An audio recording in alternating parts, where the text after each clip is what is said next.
Hey guys, hey, it's me again, and I'm basically going to show you what the radiation does to you. I mean, look at see my skin. It's all basically coming apart and just burning off. But I want to show you what it looks like because this is now almost a week after chemo. No, about 2 weeks after chemo, and 1 week, almost 7 days, six days after my last radiation.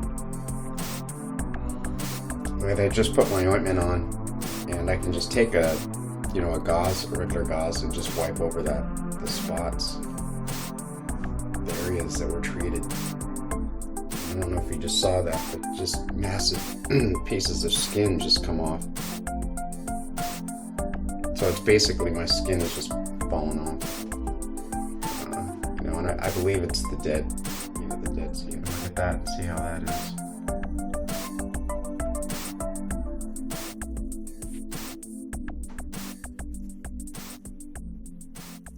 Discoloration and what it's done. Anywho. Hey everybody. So that was pretty interesting. Being able to pull the skin off like that. But I mean, that's dead skin, so what are you going to do? Anyway, I'm Steve. We're here with an update. And actually, this isn't really going to be an update. This is going to be part of a series of videos I'm going to do on from the time I had to actually start my conventional therapy until, my last day of conventional therapy. And I wanted to start with making the decision. And that making the decision to go from natural therapy to conventional therapy was a very difficult decision because of the fact that, I didn't want to do chemo and I did not want to do radiation. And surely I didn't want to go through surgery, but because of the abscess that grew over the tumor site, I had to make a choice, and I had to make a choice quick because the abscess was infected and, it had to be treated. So I want to just go all the way back to October, early October, when the abscess started. That's when when the actual lump on the side of the neck started to grow, and it started to grow in a way that was kind of like irregular, and it was kind of scary because the fact that it felt like it was filling up with fluid. So, after going to see my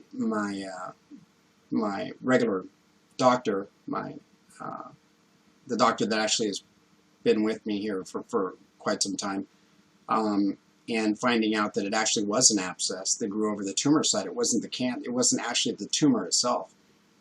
And once I learned that, it was like, okay, now things are changing, because now I'm not only fighting the cancer itself, but I'm also fighting an infected abscess that's growing over the tumor site, which is fairly dangerous. But what I found out with this type of cancer, with squamous cell carcinoma, is that it happens. People that get it on their skin or get it on their head or their face, typically they will get an abscess that grows with it because it's a fungus, and it's infected skin. So typically you will get some type of an abscess. In my case, it grew over the tumor site, but it also grew between the lymph node and the muscle on the inside of my neck. So that was it was pretty scary. So at that point, I had to make a decision. I had to make a choice, and I really wanted to call this the cancer mindset, because this is where people really get scared, and where they find themselves in analysis of paralysis. And basically what they do is they analyze things so much that they don't do anything. They either don't do anything, or they have to have somebody help them do something. And in my case, I had to make a choice. I had to get with my doctors, and I had to find out what would be the next step if I went conventional therapy, and who would be the people that were helping me to do that. And in my case, I was lucky enough to see a doctor, Dr. Anderson, who was a leading head and neck surgeon here at OSHU in Portland. And he is the one that actually looked at it and felt that, it's at a point where you basically need to get regular conventional care, meaning that You know, he would like to do surgery, but at this point he didn't recommend it because the tumor had grown into the soft tissue to such a degree that he would have to take out too much soft tissue, basically deform you with a dissection, to make it right. And he didn't feel that that would be the first, you know, his first choice if he had the cancer. So his first choice basically would have been to see a radiologist, or not a radiologist, but a radiation specialist that does the new form of radiation, which is IMRT. And that type of radiation basically has helped a lot of people with head and neck cancer. And they've actually got it to the point where they've shrunk it down to where they didn't need surgery, they didn't need anything. And you know, that sounded, you know, like something that I wanted to, you know, kind of explore. And by doing that, he also introduced me to an oncologist who does chemo and that type of thing, but was at the same location, which was Willamette Valley Medical Center. So my choice was to listen to his, you know, and he was point blank. He came out and he told me everything that I needed to know. I mean, everything. He didn't hide any punches. He told me exactly what to expect. He told me, you know, that cancer, that basically the treatments that they prescribe are exactly that. They're treatments. They're not cures for cancer. They are treatments. And that if anybody's going to tell you that what they do is a cure, then, you know, you need to turn around and run as fast as you can, because this person doesn't understand what they're actually, you know, introducing to your body. So you need to talk to people that actually understand what they're doing. And what they're doing is they're treating you. They are not curing your cancer with you know, with chemo, with radiation, and with surgery. Because even with surgery, you can cut the cancer out, but now your body's fighting your recovery, and it's paying very little attention to dealing with your cancer, regardless of what kind of diet you're on or whatever your body's going through. And it works the same with chemo and radiation. So my next step, of course, was to go see, you know, the oncologist, and also go see the radiation specialist, which is what I did. And after sitting down and talking with them, you know, they were straightforward. Same thing, pull no punches, just straightforward. Hey, you know, we're not going to let you die, but, you know, we're gonna do what we can to get this under control. And being back now, you know, seeing what they did, and I know that you've seen the pictures of me before, you can see that, you know, a lot of work has been done, and there is a lot that has shrunk down, and most of it has pretty much gone away. Of course, I'm still recovering, and the radiation is still doing its work, because my throat is completely like hamburger. It's raw, super raw, hard to swallow anything. And so basically what I want to talk about is the mindset, because when I was going through this whole deal, it's important to understand when it's time to make a change, you know. For me, I knew at the point where the abscess started growing that was my changing point. But sometimes you don't get the abscess. Sometimes you have to make a choice. You know, you have to make a choice even before that happens. And it's you. It's your body. It's your life. You know, it's not your wife's life. It's not your family's life. It's your life. You know, so you have to make a choice. And that choice is hard because it's something that you actually have to live with. And in my case, I believe that, you know, I made the right choice, and I believe that, you know, what has happened as a result of that choice has been a great benefit, not only to myself, but to my family as well. The other part of this whole thing is having your team. You know, my team didn't just consist of my wife and my kids. You know, it consisted of my doctors, it consisted of the nurses, it consisted of my family and my friends, you know, and the people that I associate myself with. And those things are important because those are the things that are actually going to help pull you through. You know, when you need help, you know, you have to call out. You can't, I could not do this myself. You know, I could not do any of this by myself. I had to call out to the higher power, I had to call out to my family, and I had to call out to my doctors. And all of everybody together was my team. And having that team is such an important aspect of your recovery, because everybody understands where you know, you're headed and what you're trying to achieve. And as a matter of fact, everybody has to be on the same page. So it's important that you have your team and that structure together, because if you don't, it's very easy to fall into a trap of depression and anxiety and fear and all those things that beat you up on a constant basis. You know, and those things are terrible, and they do happen, and they will happen even when you have a solid team together.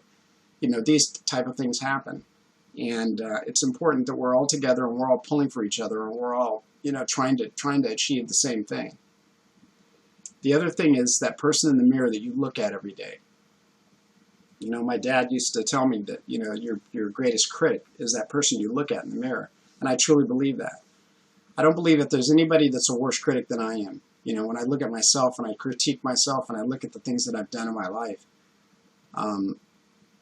you know, those type of things are things that I use to beat myself up. You know, and you can beat yourself up, believe me, pretty hard. And as a matter of fact, you can do it better than anybody else can do it, because you know your triggers. You know your hot points. You know how to piss yourself off. And those are the kind of things that you need to watch out for, especially when you're battling cancer. Because you can say to yourself that things are working and believe it. And you can also say to yourself things are not working and believe it. So those are huge, and those are extremely important. And what you tell yourself is so important. And I just cannot stress it enough. What you tell yourself on a daily basis is so important. You know, you can tell yourself that you're recovering. You can tell yourself that everything is working exactly the way it's supposed to work. You can tell yourself that you're getting better. You can tell yourself that you look good. You can tell yourself all the good things that actually bring up your, you know, that bring up your gosh, what word am I looking for?